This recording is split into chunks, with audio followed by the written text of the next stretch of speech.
नमस्कार, मैं प्रद्युमन जोशीला हरियाणा सहित भारत देश में परिसीमन की आहट शुरू हो चुकी है। विधानसभा और लोकसभाओं का खाका कैसे तैयार हो, ये चर्चाएं शुरू हो गई हैं। अभी आने वाले कुछ घंटे बाद 3 दिन यानी 16, 17 और 18 तारीख 16, 17 और 18 अप्रैल हरियाणा ही नहीं देश की राजनीति के लिए बड़ी महत्वपूर्ण तारीखें रहेंगी। ये 3 तारीखें ऐसी रहेंगी जिससे देश की जो वर्तमान लोकसभा हो या विधानसभा की सीटें, उनका ढांचा, उनका खांचा बदल जाएगा। और आने वाले समय में आप दर्शक जो देख रहे हैं, आप में से भी ज्यादातर के लोकसभा और विधानसभा क्षेत्र बदल जाएंगे। आपके नेता भी बदल जाएंगे, नए नए लोग मैदान में आएंगे और पुराने कई लोगों की राजनीति खत्म हो जाएगी। पिछले कई दिनों से इस तरह की चर्चाएं चल रही हैं कि हरियाणा प्रदेश में 13 लोकसभा की सीटें होंगी, 14 होंगी, विधानसभा की 117 होंगी या 126 होंगी। लेकिन अब जो एक बात निकल करके सामने आ रही है और राजनीतिक गलियारों में जिस बात की सबसे ज्यादा चर्चाएं हैं, उसके मुताबिक 13 या 14 ना होकर के हरियाणा में लोकसभा की 15 सीटें होने की संभावनाएं है। जी हां, 15। और विधानसभा 117 या 126 नहीं, 135 विधानसभा सीटें हरियाणा प्रदेश में होने की संभावनाएं हैं। 15 लोकसभा सीटों का मीन यह है कि हरियाणा में 23 जिले हैं जिनमें दादरी हो, पंचकुला हो या हांसी हो। ये तो ऐसे जिले हैं जिनमें वर्तमान में केवल 2-2 सीटें हैं। फतेहाबाद में वर्तमान में 3 सीटें हैं, रेवाड़ी में वर्तमान में 3 सीटें हैं, पलवल में वर्तमान में 3 सीटें हैं। कुछ एक जिले ऐसे भी हैं जैसे सोनीपत में फिलहाल 6 सीटें हैं, फरीदाबाद में 6 सीटें हैं, हिसार में 5 सीटें हैं, सिरसा में 5 सीटें हैं, करनाल में 5 सीटें हैं। इस तरह से अगर हम ओवरऑल बात करें तो 15 लोकसभा सीटें बनने का मतलब यह होगा कि जितने बड़े जिले हैं वो लगभग लोकसभा की सीट बन जाएंगे। जी हां, अब तक हरियाणा में केवल 10 सीटें हैं। इसका मतलब 10 जिलों के नाम, जिसमें भिवानी महेंद्रगढ़ एक कंबाइंड है, वो 11 हो जाते हैं। केवल 11 जिलों के नाम से ही जो है ये सीटें हैं। लेकिन आने वाले समय में 15 हो जाएंगी। और विधानसभा 135। अब मैं आपको बताता हूं कारण क्या है, क्यों एकदम से इतनी सीटें बढ़ रही हैं। एकदम से 90 से 135 होने की संभावनाएं और 10 से 15, और राज्यसभा की सीटें भी 5 से 8 होने की संभावनाएं। उसका कारण मैं अब आपको बताता हूं। देश के प्रधानमंत्री नरेंद्र मोदी के नेतृत्व वाली भारतीय जनता पार्टी की सरकार पिछले कई दिनों से महिला आरक्षण विधानसभा और लोकसभा की सीटों में लाने की बात कह रही है।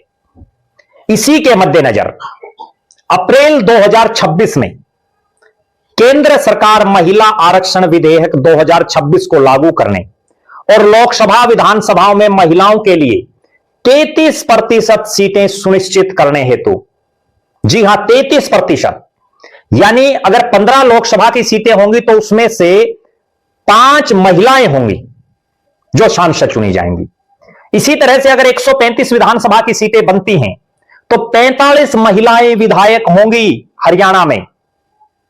और अगर सही मायने में देखें तो 45 + 5 50, और राज्यसभा के 8 में से भी 2 या 3, यानी 53 महिलाएं हरियाणा प्रदेश से देश की सबसे बड़ी पंचायत और प्रदेश की सबसे बड़ी पंचायत में बैठेंगी।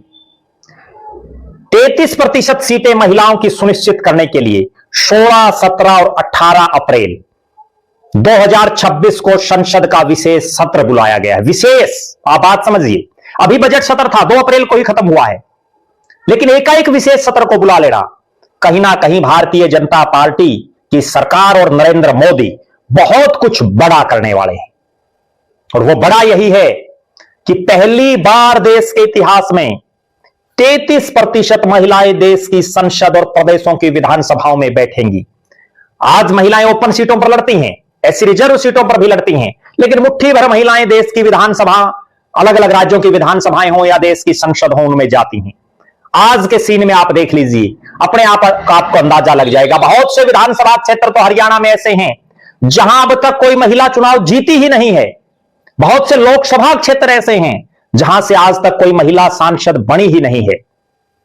अब 33% आरक्षण मोदी की सरकार देने जा रही है।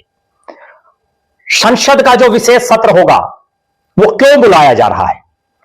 नारी शक्ति वंदन अधिनियम, नारी शक्ति वंदन अधिनियम, महिला आरक्षण बिल को लागू करना है, जिससे लोकसभा में सीटों की संख्या बढ़कर के लगभग आइडिया है 816 के आसपास हो सकती हैं, जिनमें 273 सीटें महिलाओं के लिए आरक्षित होने की संभावनाएं हैं, 1/3।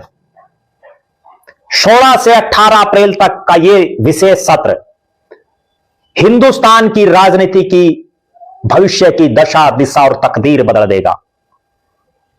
इस सत्र में भारतीय जनता पार्टी ने बाकायदा व्हिप भी जारी कर दिया है। लोकसभा और राज्यसभा के अपने सभी सदस्यों के लिए 3 लाइन का व्हिप जारी कर अनिवार्य रूप से उपस्थित रहने के निर्देश दे दिए हैं। यह सत्र 2023 में पारित महिला आरक्षण अधिनियम के बाद सीटों के पुनर्निर्धारण यानी डिलिमिटेशन, परिसीमन के संदर्भ में अत्यंत महत्वपूर्ण माना जाता है। हमने पिछले दिनों कई वीडियो चलाए जिनमें हमने स्पष्ट तौर पर बताया कि भारतीय जनता पार्टी की सरकार अंदर खाते परिसीमन की पूरी तैयारी कर चुकी है। तब बहुत लोगों के हमारे पास फोन भी आए जिनके दिमाग में यह रहा कि इतना जल्दी परिसीमन नहीं हो सकता, लेकिन मैंने उनको यही कहा कि यह नरेंद्र मोदी की सरकार है, ये हर काम को जल्दी जल्दी करना चाहते हैं। चाहे धारा 370 तोड़ने की बात हो, किसी ने सोचा नहीं था कितनी जल्दी ये इतना बड़ा काम हो जाएगा। राम मंदिर बनाने की बात हो, नोटबंदी की बात हो, कभी किसी ने कल्पना की थी कि रात 8 बजे देश के प्रधानमंत्री आएंगे, देशवासियों को संबोधित करेंगे और नोट बंद हो जाएंगे। अब एक बार फिर से 16 से और 18 तारीख के बीच का यह विशेष सत्र जो देश में महिलाओं को राजनीतिक तौर पर आज तक की सबसे बड़ी भागीदारी दे सकता है। जो ही सीटें बढ़ेंगी, नेता भी बढ़ेंगे, अलग अलग इलाकों में नए नए लोग उभरेंगे, क्योंकि डिलिमिटेशन होने के बाद एससी रिजर्व सीटें भी बदलने की संभावनाएं हैं। ओपन सीटों में से कुछ एक ऐसी रिजर्व होने की संभावनाएं हैं, कुछ एक ऐसी महिला रिजर्व भी होंगी, कुछ ऐसी सीटें ओपन होने की संभावनाएं हैं। और इस परिसीमन में सारा खाका, सारा ढांचा, भौगोलिक परिस्थितियां जो हैं अलग अलग लोकसभा और विधानसभा क्षेत्रों की लगभग बदल जाएंगी। यानी नेताओं को अब एक हल्के की राजनीति तक सीमित नहीं रहना पड़ेगा। मैं बड़ी गंभीर बात बता रहा हूं। जिनको भी अगला विधानसभा या लोकसभा चुनाव की तैयारी करनी है, परिसीमन के बाद उनको कुछ एक चुनिंदा दिन मिलेंगे जिसमें वो बहुत कुछ नहीं कर पाएंगे। जिनको भी चुनावी तैयारी करनी है 2029 की, वो तमाम नेता अपने चेहरे को अपने विधानसभा क्षेत्र से आगे के लोग भी उनको जाने, ऐसी मैनेजमेंट और मार्केटिंग जरूर करें। वो अपने एक विधानसभा या लोकसभा तक सीमित ना रह करके आसपास के इलाकों में भी अपनी पहचान बनाएं, अपने कार्यक्रम करें, अपना प्रचार प्रसार करें।